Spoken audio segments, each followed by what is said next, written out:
wir probieren es noch. 5 Uhr die am Zicksee, da geht's immer wieder rum. Beim 5 Uhr die am Zicksee fühlt sich jeder am Uhrstuhl Pumpelsum.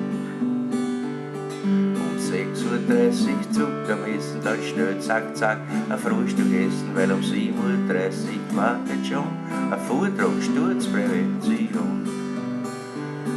Um 9 bist dann schon auf 100, was bei der Hitze da gar kein Wunder. Trotzdem muss alles nicht schön, wie ein Geschrubb entgehst wie geh.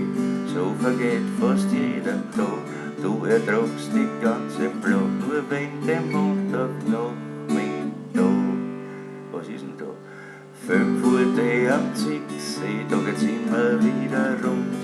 Beim 5 Uhr die am Zicksee fühlt sich jeder eine Stunde Pumpelsum. So als wäre nie was gewesen, quietscht im Takt die Hüftprotest. So als wäre nie was gewesen, schafft's Kunstgelenk den Härtetest. Rhythmisch tut jeder zucken, im Takt Rollator oder Krug. Der bei der Haxen fällt, tut extra vorher einen Rollstuhl üben. Ein besonders Goscher da aus Wien fragt die Musik ziemlich kühn, ob's nicht das Grüppellied lern spült. Beim 5 Uhr die am Zicksee, da geht's immer wieder rund. Beim 5 Uhr die am Zicksee fühlt sich jeder ein paar Stunden Pumpelsum.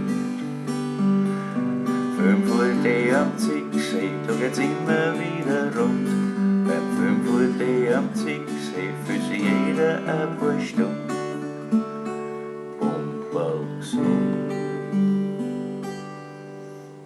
Na geht doch.